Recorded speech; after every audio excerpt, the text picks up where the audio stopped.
okay, part 2. So,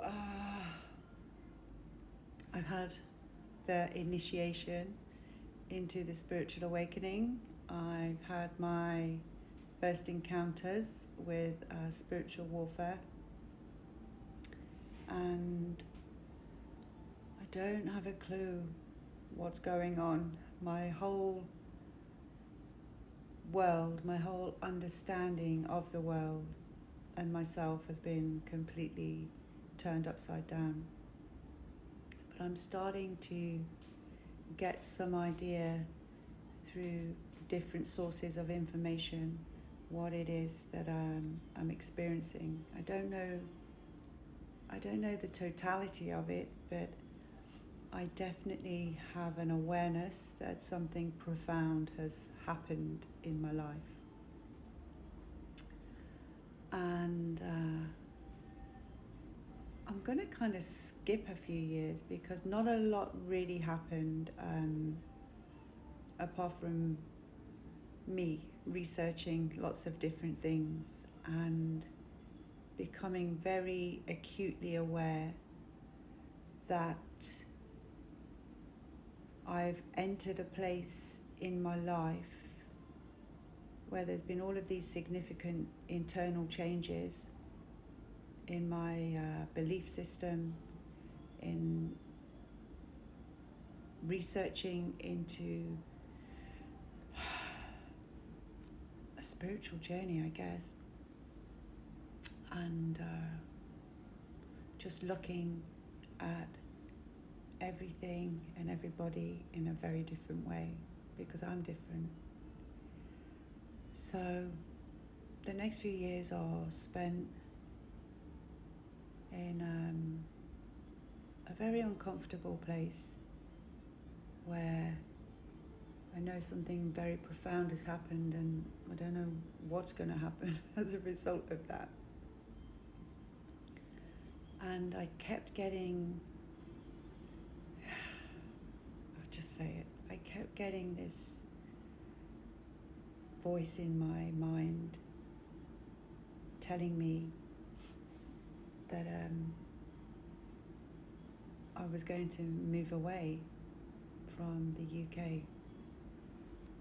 And I was, like I said in my previous video, I was married at the time and we were having a few issues. And I remember it got to the end of 2023 and I decided I was going to end my marriage. Lots of different reasons that I'm not going to go into. That's not for this video, but I made the decision to end my marriage and I did.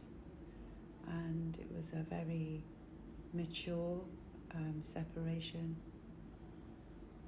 And I stayed in my home and my now ex-husband moved out. And a few weeks after he moved out, he got into another relationship. So it's very quick. And what happened for me was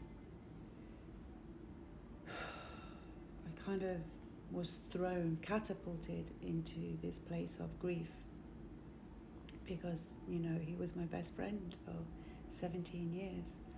And yeah, I didn't want him to be on his own, and I didn't have any animosity or ill feeling towards the woman that he was with. That was very peculiar. It was the way that I found out the information, you know. It didn't feel right for me in the way that I got it, but it was the way that I got it and I couldn't change that. And we went through a little bit of a messy time together, but what happened for me was very significant, I guess. I don't even know where to start this next bit and I'm already halfway through. So if you're still here, thank God. But, okay. I had started attending a different support group online, and it was in a different part of the world,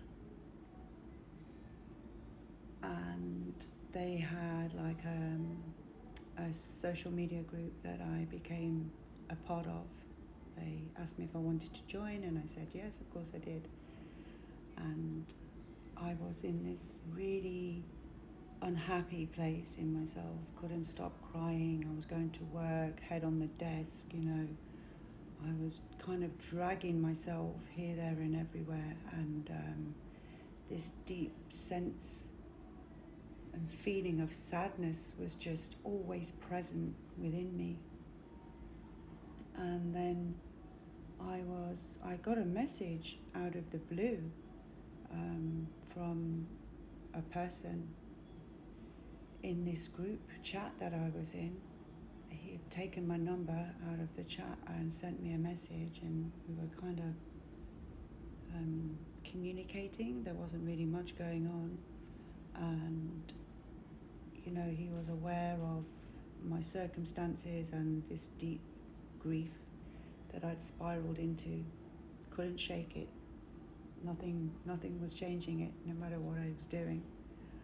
And he sent me some information about, he said, hey, have a look at this. It was something on YouTube, and it was information about a dark night of the soul. And I've since realized, a while ago now, that the literature that I read for the recovery literature that I read, it talks about in one of our books about experiencing a dark night of the soul, that, you know, spiritual and emotional crisis, and it just was me. It completely described where I was at.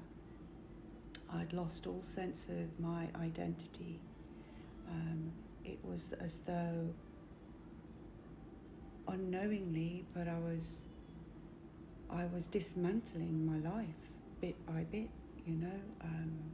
I'd had this awakening, and now I had this information about the dark night of the soul, and I could just completely and totally understand where I was at. I was given something that helped me to make sense of what was going on for me right at that moment in time. It didn't snap me out of it because I had the information, but the thing that it did was it alerted me to the fact that I was actually, you know, slowly but surely removing everything from my life. I'd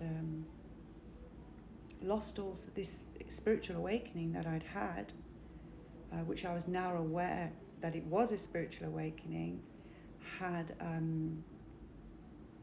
put me in this place of extreme vulnerability, where I was just like unconsciously removing things, and I didn't know why. This was the crazy thing. I knew I wanted to end my marriage, and that was best for both of us.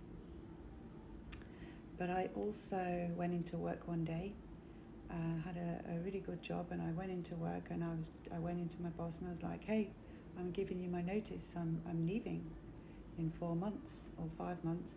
And he was like, what? Where are you going? And I was like, I don't know, Thailand. And he was like, what? And it was the first time I heard it come out of my mouth. It was the first time I actually knew I was moving to Thailand, when I told him. And I still had a few plans in place in my life, like a few vacations that I was going to go on. But I had 5 months to like wrap up my life in the UK and sell everything and move to Thailand. I'm out of time. I'm going to start the rest tomorrow.